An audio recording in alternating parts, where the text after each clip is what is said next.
Just a general feeling of being out there and seeing the guys and the energy or excitement on day one. With It's such great. A young I'm sorry. core. It's great. The first day of spring training is like the first day of school. Getting to see all the guys again, and obviously, the guys that are out here playing, they got something to prove. It's fun to watch. There's really only a couple spots where you can say this. The team is cemented in certain areas, but everywhere else it's a free for all. So I think that makes for a good competitive camp. Nobody's assured of anything. See how the young guys respond to it. You like what you see from the guys? Just the feel for it, the being around the guys a little bit. Yeah, I mean, it's I think there's a lot of bright eyes around here. A lot of guys. First camps, I was talking to Freddie this morning. He's like, I don't know anybody, and some kid walked by. He goes, no clue who that is, And I mean, it's funny because it's not what I'm used to. I'm used to guys coming in and roster pretty much being set with the exception of a couple bullpen spots, maybe a couple of bench spots, and now it's just a free for all. So, but it's exciting to have gone through and watched this transformation for the last few years where quite frankly it's been slim pickings as far as wins, but it's exciting now because we're getting to the point where we're going to start seeing the minor league system bearing fruit at the big league level, and that's always an exciting time. What stands out to you most in terms of is it the pitching, the position players, a combination of both, the progress of the rebuild? Well, I think it's going to start with the pitching. Obviously you want to see the Goharas and the Wrights and Sorokas and Allards and Wilsons and guys develop, and get their feet wet, free, get up here. You saw some of it last year. You'd be interested to see the growth and development from the end of last year and over the off season to what they have, coming into the spring training. So, we're certainly looking forward to seeing how these guys respond to big league hitters, being in a big league locker room, being around established big leaguers, and see where they fall in. The guys who are ready will stand out, right away, and the guys that aren't quite ready they'll take their lumps down here and probably, go somewhere, whether it be AA and AAA, and get the necessary seasoning before they're back up here.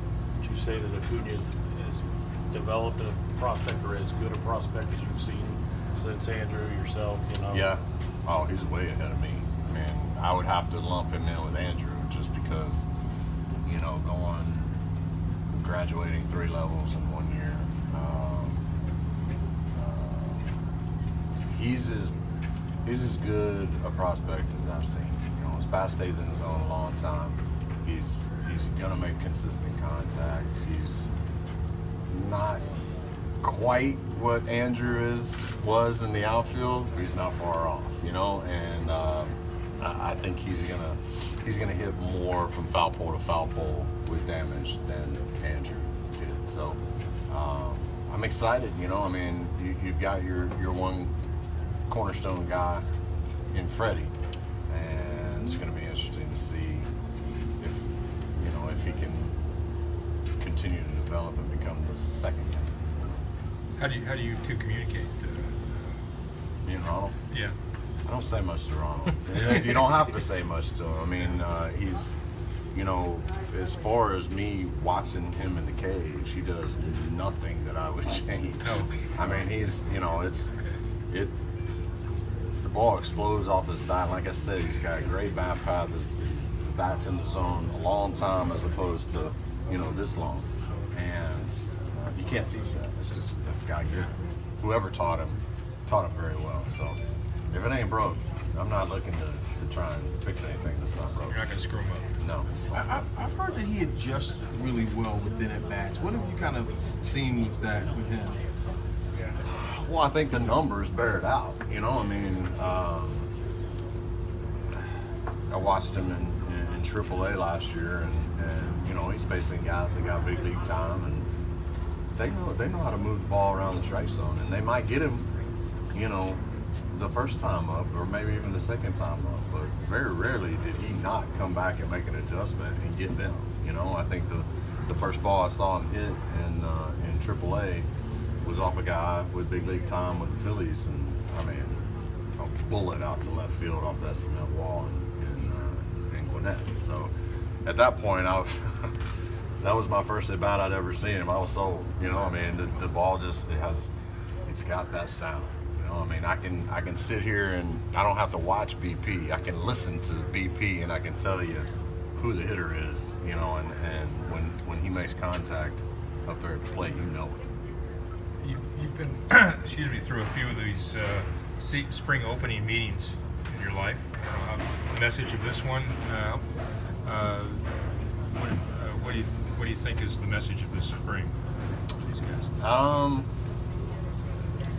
It's a free for all. You know, I mean, there are people who have big league jobs last year that need to come in here and play for their spot. You know, and Snit said it perfectly. He said, I'm going to treat everybody fairly, but I'm not going to treat you the same as maybe the guy next to you, you know, and I thought that was a fair statement.